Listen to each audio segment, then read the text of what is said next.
इस कहानी में एक परिवार एक नए घर पर रहने के लिए जाता है। घर में भूतों का बसेरा होता है। हालांकि फिल्म में सच्ची घटना को काफी हद तक सही दिखाया गया है, लेकिन आपको बता दें सच्ची घटना अभी तक किसी को मालूम नहीं है या बहुत कम लोगों को इसकी जानकारी है। वर्ल्ड सफरनामा से जुड़े अजीज दोस्तों, मेरा नाम है आमिर सोहेल और तमाम देखने और सुनने वालों को अस्सलाम वालेकुम। वीडियो शुरू करने से पहले आप सभी दोस्तों से गुजारिश है कि वीडियो को एंड तक जरूर देखें और साथ ही चैनल को सब्सक्राइब भी करें ताकि चैनल पे आने वाले इन्फॉर्मेटिव वीडियो से आप महरूम न रहे। 1970 की बात है। सर्दी का मौसम था। एक शख्स अपने परिवार को लेकर एक नए घर में रहने के लिए जाता है। उस शख्स का नाम रॉजर था। उसकी वाइफ कैरोलिन थी। उसके परिवार में 5 बेटियां भी थी। जहाँ वो रहने के लिए जाते हैं वो जगह रॉड आइसलैंड में है। ये घर बहुत ही बड़ा था। लगभग 200 एकड़ में यह फैला हुआ था। इस घर का निर्माण 1736 के आसपास हुआ था। रॉजर ने सोचा था कि यहाँ पर ज्यादा समय तक हम लोग अपनी जिंदगी आराम से गुजर बसर करेंगे, लेकिन मंजूर तो कुछ और ही था। जब रॉजर और उनका परिवार वहाँ पहुंचा तो उनको वो घर काफी पसंद आया, लेकिन उनको क्या पता था कि यहाँ आत्माओं का बसेरा है। वो सब नजरअंदाज करते हुए घर में दाखिल होते हैं। कुछ दिनों के बाद रॉजर और उसके परिवार को वहाँ आत्माओं का एहसास होने लगता है। कुछ छोटी छोटी घटनाएं हो रही थी, लेकिन रॉजर का परिवार उन्हें नजरअंदाज करते रहे।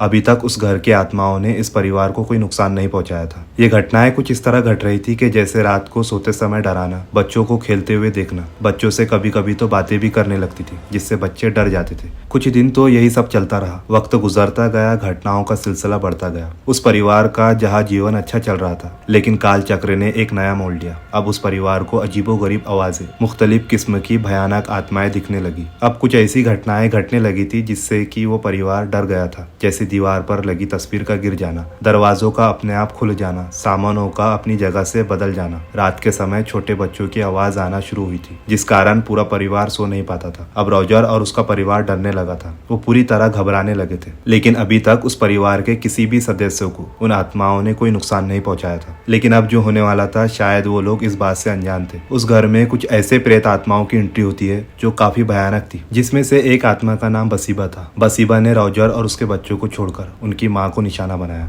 रॉजर की पत्नी को वो आत्मा बहुत परेशान करने लगी थी। रॉजर की पत्नी को शारीरिक रूप से चोट देने लगी थी। रॉजर की पत्नी का नाम कैरोलिन था। कैरोलिन का यह समय बहुत ही कठिन गुजर रहा था। वह आत्मा कैरोलिन को रात भर सोने नहीं देती थी और उसे रात भर चोट पहुंचाने लगी थी। उसकी पत्नी के लिए यह समय काफी कठिन गुजर रहा था। एक दिन कैरोलिन को उस बुरी औरत की आत्मा ने रात में उसके बेड को पूरी तरह घुमाया और आधी रात में कैरोलिन को जोर जोर से घर से बाहर निकलने के लिए कहा। ऐसा कहते वक्त वो आत्मा कैरोलिन के ऊपर बैठी थी। रॉजर की पत्नी के मुताबिक बताया गया कि उस औरत की आत्मा काफी डरावनी थी। उसका सर एक तरफ लटका हुआ था, ऐसा कि उसका सर किसी ने मोड़कर तोड़ा हो। वह आत्मा कैरोलिन को सुई जैसी नुकीली चीजें चुबाती थी। अब धीरे धीरे सब कुछ बंद होने लगा था। उस आत्मा ने कैरोलिन को नुकसान पहुंचाना भी बंद कर दिया था, लेकिन कैरोलिन को यह नहीं पता था कि वह आत्मा अब उसके शरीर में इंटर करने लगी थी। कैरोलिन का सर तेजी से दर्द करने लगा था। उसका शरीर टूट रहा था। उसे बुखार जैसी कई प्रॉब्लम उसके बॉडी में पैदा होने लगी। कैरोलिन के शरीर में उस बसीबा की आत्मा ने अपना अधिकार जमा लिया था। अगर हम बसीबा की जिंदगी की ओर चले तो उसकी कड़ी एक दूसरे से मिलती रही है। 1892 में बसीबा थेयर का जन्म रोड आइसलैंड में हुआ था। बसीबा की शादी 10 मार्च 1844 को हुई थी। बसीबा अपनी शादीशुदा जिंदगी बिताने के लिए इस घर में आई थी। उसका एक बेटा था। ऐसा कहा जाता है कि बसीबा के 3 बेटे और थे, जिनकी मौत बचपन में ही ना जाने किस कारण से हो गई थी। यही वजह थी कि उसके ससुराल और मायके के लोगों का कहना था